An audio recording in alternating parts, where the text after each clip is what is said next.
Right, a wee new intro for the new season there. Yes, it is the new season. We couldn't get rid of the last season quickly enough. I think we can officially move into new season mode, John, because today, with good reason, we had the Champions League draw, second qualifying round. Celtic have been paired up against FC Midtjylland, the second best team in Denmark last season. We will, barring any messing about on UEFA's part, have the first leg at home. Ange Postecoglou's first game, competitive game as Celtic manager, will be at Celtic Park, with the second leg in Denmark the following week. For me, the best of the three, I know that's a matter of opinion, I said it yesterday on the channel, I think it was yesterday, that despite them being the Champions League team, the only one that had been in the Champions League proper last season, I still felt they were the team that gave us the best chance of progression. What are your thoughts on the draw? Yeah, I was kind of the belief that there was no horror draw or no amazing draw we could have got from that three teams. I was fearing Galatasaray a bit more than others, I have to say. I didn't. Is that the name? It's partly the name. It's partly didn't fancy going to Turkey in the middle of July for Ange Postecoglou's first match. I just thought that the kind of narrative surrounding that made it tough. Midtjylland, yeah, I mean, again, they're not an easy team, and this is going to be a really difficult game. As you've said there, they were the only team of this lot who were in the Champions League group stages last season. I know they only picked up 2 points, but they also drew against Atalanta and Liverpool. So, I mean, they're a good team, and they came through that Champions League qualifying process, which, as we know, as Celtic, is extraordinarily difficult. So we can't be bullish or confident, I don't think, going into this match. At the same time, I do think we can be competitive and win it. So it's a difficult one. I think it's a very competitive tie, is what I'd say. We got a comment in there just from Minguana. I'll put it back up on screen because I think it's interesting that the final part of that, we shouldn't underestimate Midtjylland. I don't think Celtic fans, given where we are at the moment, will be underestimating anyone in Europe, especially a side who finished second in Denmark. If it was the Champions route and we were playing up against, a Torshavn or some other diddy team from a far-flung country, then fair enough, you might be aware of some of that going on. But I think Celtic fans realise how important this first qualifier is. I've said it before, for me, it's a Champions League qualifier, it's a Europa League qualifier for me, because if we win this tie, just to reiterate, we will have secured Europa League group stage football, beat Midtjylland over 2 legs, and you've secured Europa League group stage football until December, and I don't think we could ask for much more than that, to be honest. It is a huge, huge tie. Yes, we're in a really bad place at the moment. We've not even got a manager in the country. We don't have probably 11 players even at Lennoxtown at the moment if they were training, so we've got a lot of work to do. I think if we'd have drawn Galatasaray, it would have been very, very difficult. Again, I don't know if that's the name. I don't know if it's the Falcaos and the Figulis and I think they've got Ryan Babel as well of this world. Rapid Vienna, fair enough. I think that would have been a 50-50 tie. Midtjylland, I think it's slightly weighted in our favour. I would say maybe 60-40, something like that.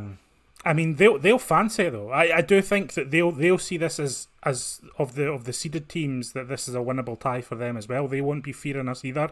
I mean, Cathy Burke made a good point in the chat there that, it's not so long ago that Copenhagen beat us in the Europa League knockout stages, and they finished behind them this year. So, it's a decent standard, the Danish league. This is no walkover for me, and I think, as I've said, a few times now, that this was always going to be a calibre of match that we would expect from the Europa League group stage at the very least.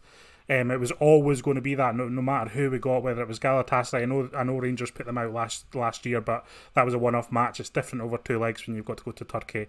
And Rapid Vienna would have been difficult as well. So, yeah, anyone looking at this match and saying, this is an easy game is obviously deluded. It's not going to be, and they're a physical team. They'll defend well. They'll make it very, very, very difficult for us at Celtic Park, I think. And yeah, I think I wouldn't say it's in our favour. I think this is a 50-50 tie. Just covering yourself, aren't you, for a bit further down the line. I can get the TikToks made about me, that's fair enough, I'm used to it. Midtjylland, they lost out in the Danish title literally, I think, about 3 or 4 weeks ago, wasn't it? I remember that Monday afternoon sitting watching the Danish Superliga scores flying in, wondering what my life had come to, but that's what we do for Celtic. They lost the league title by 1 point to Brøndby. Midtjylland actually kind of fluffed their lines in the penultimate match day, losing 4-2 to the aforementioned Copenhagen away from home, a game that they actually led in. So they weren't far away from being in the Champions route. In terms of players, there's a very obvious one that I'm sure we'll chat about in a wee minute, which is just crazy, seeing as he's been linked back to Celtic in the last 12 hours or so. I kind of worked my way through. I remember watching the Sweden game the other night, and they had a couple of Midtjylland players. Joel Anderson, the centre-back who played against Spain, plays for Midtjylland. They also had a guy, Kajusta, who came on as a late sub. Again, it was mentioned at Midtjylland, and again, alarm bells were ringing out. A few people in the chat, Ryan McGinley actually pointing out Pion Sisto is a danger man for sure. Remember him in La Liga playing for Celta Vigo. Really I think he can run about 60 miles an hour, Hamish, if I remember. So, that going up against this defence is also a bit, I'm a bit wary of that, definitely. I think they obviously do have players that can hurt us. I think more than anything, though, what I know of them, and I don't know a lot about them, but, what I know of them is that they work as a unit, they work as a team, and I think that's what was lacking from Celtic last year, and we saw on multiple occasions that was actually enough to beat this Celtic team. Ange Postecoglou doesn't have long to work with this unit. It's very interesting. It's very exciting, I think. I think this is a good tie. And the fact that the big match has come very, very early in the season, obviously it's our very first competitive game, it could be seen as a hindrance to the team, but I'm excited by it too. We get right into the season. We've not got any of these daft banana skin qualifiers. It's just right into the action, right into a high intensity game from the off, and hopefully that serves us well, and we can get ourselves up for it as well. You mentioned Ange Postecoglou. Funnily enough, there's actually an Aussie in the Midtjylland ranks, and I believe he's one of their better players as well. Our Mabil is his name. I was looking at his kind of Australian record, and I don't think he made his national debut until after Postecoglou had moved on, but I'm sure those two will be well aware of each other. The only thing to point out is that I believe Mabil has been linked to a move to Turkey over the last week or so interesting to see if that pans out, and obviously players like Sviatchenko as well. They've also got Anders Dreyer, who you may or may not remember played for St Mirren a good decade ago, and they're managed by Brian Priske. So they've got a lot going for them there, but as you say, a real Danish core to that team, so it does kind of suggest that they're going to be a hard nut to crack. Yeah, very hard nut to crack. Another question from the chat: what's the signing deadline for this round? From Bob White. It's usually the week before the tie, and then you've got until, I think it's before 24 hours the first leg to make a couple of changes to that. So that'll be the situation. We'll have a few weeks anyway. This is on the first match will be on the 20th or the 21st of July. That'll be confirmed later today.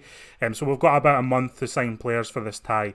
And I think once the first leg kicks off, you can't register a player for the second leg. So it all has to be done before the first leg.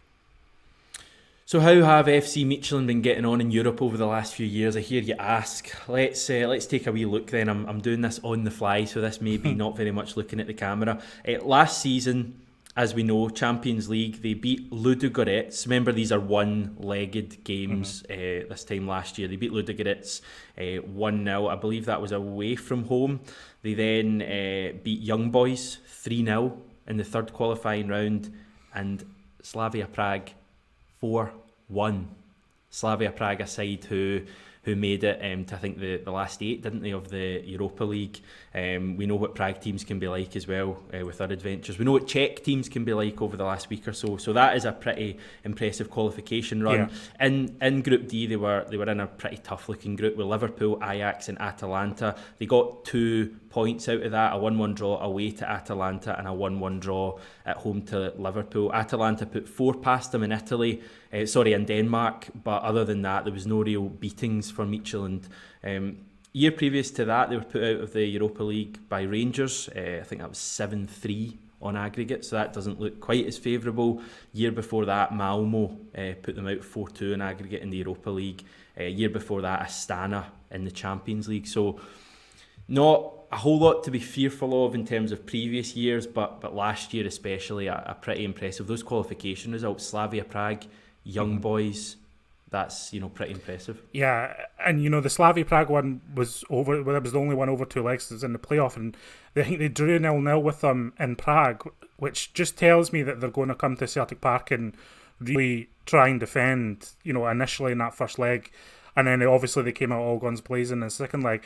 That's the worry for me. It's the home leg. I don't think this team are going to be overawed by coming to Celtic Park. I think they're going to defend resolutely.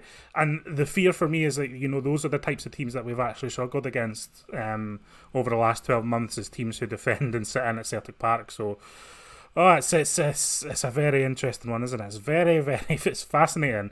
And it's exciting, with the fixtures coming out yesterday. It's not easy for Ange Postecoglou in these opening months and weeks of the season. We've obviously got Midtjylland, and we've got Hearts at Tynecastle on the opening day. We've got Rangers within 4 games at Ibrox. We're also away to Aberdeen, and you've got other teams within the first 11 fixtures. It's a ridiculously difficult start for any Celtic manager. Never mind someone who's coming from a new continent, is still in quarantine, hasn't taken training yet. It's worrying, I would say, but again, I'm also pretty excited for the new season. With all of that in mind, where do you think the expectation bar should be for Europe this coming season? Look, I don't think we should expect to win this game, because I don't think that's fair. I think we should be hopeful of winning it. And obviously, if we do, I think I'd be happy settling for the Europa League group stages. Obviously, if you win this one, you go. If you get put out the third qualifying round, you go straight into the Europa League group stages. I would settle for Europa League this season again. I don't think we should have an expectation of making the Champions League group stages. I don't see that as realistic. This is our first opening tie, and it only gets more difficult from here on in against more difficult sides. But yeah, so I would expect Europa League group stage football. I think we're still capable of securing that eventually, even if we don't get past Midtjylland. I think Europa League is the big one. People may turn their nose up at that. The Europa League is a bit different next season. It's been cut down from 48 teams to 32 in the group stage. So you're going to have a bit more of an elite there in the Europa League. It's not quite going to be the Champions League elite, but it's going to be a stronger competition overall. So I think the Europa League could be quite tasty for us next year if we get there. Obviously, we'd love to be in the Champions League. I just think that's going to be an incredibly difficult task when you envisage it. You've got to get beyond this tie and then possibly play a Spartak Moscow or an even better side than that, and then a Benfica or a Shakhtar Donetsk or a Monaco or someone like that. It's a I don't want to use the word impossible, but it's a pretty tough ask. But I reiterate for the 100,000th time on this channel, if we get through this tie, we are guaranteed Europa League group stage football at the bare minimum. That would be huge if we could get that. Yeah, it's massive. I think, yeah. I mean, European football is so important to players' morale, to testing themselves against better teams than the Scottish Premiership. Let's be honest, a lot of the players who play for us aren't in it to kind of play for the cause of Celtic. It's just as simple as that. There's a lot of them are here to progress their careers and play in European competition, and that's what attracts players to the club. It's probably one of the reasons that attracted Ange Postecoglou to the club in terms of testing himself in the Europa League or the Champions League. So it's vitally important to at least get into the group stage. And I'm not so low at the moment that I would say we have to settle for Conference League football. I think we're hopefully still too good for that competition quite yet. Maybe February we'll fire into that and we'll just win the inaugural Conference League. How about that? A couple of wee things to clear up, just a few questions that are coming in. What date is the first game? As is always the case with Champions League, we don't know whether it'll be Tuesday or Wednesday just yet, but it is the midweek of Tuesday the 20th of July and Wednesday the 21st. So what's that? Just over a month, isn't it? A month and a bit. So not too far away when you think about it. The other one about percentage capacity in Denmark at the moment. I know from the Euro 2020 where Copenhagen is hosting matches, I believe it's slightly higher than here. I think it's around about 30-35% capacity. Midtjylland Stadium from memory isn't particularly big, so you're probably looking at a few thousand. But obviously interesting to see how it plays out in Glasgow as well, whether we can get some sort of a sizable support, maybe 10,000, something like that, in for the game. I mean, that was another reason I was dreading Galatasaray, because I think there's 30,000 at this Turkey game later today at the Euros. So I'd imagine they would have a pretty sizable crowd if we'd drawn them. So I'm happy that, it's difficult with the reduced capacities. The home and away football thing is kind of slightly nullified, isn't it? And I mean, do we know what's happening with the away goals? Yeah, I don't want to throw in an unknown, but I'm sure there was chat about the away goals rule was getting scrapped and it could come into line for the UEFA competitions this season. I don't think that's been confirmed yet, though. So we'll need to keep an eye on that. I'm looking at you blankly because that story is pretty much passed me by, John. So if anyone in the comments wants to let us know exactly what's happening there, but do it quickly, because I think we're kind of reached the end of this. There's only so much we can say until Celtic. Sviatchenko? Well, do you want to chat about Sviatchenko actually possibly coming back to Celtic? What's your thoughts on that? It's an interesting one. I mean, I'm always tempted to indulge in a bit of nostalgia. I was a big fan of Sviatchenko when he was here initially. And I think it can't be forgotten. I think he played 40-odd games in an Invincible season, so he's no mug.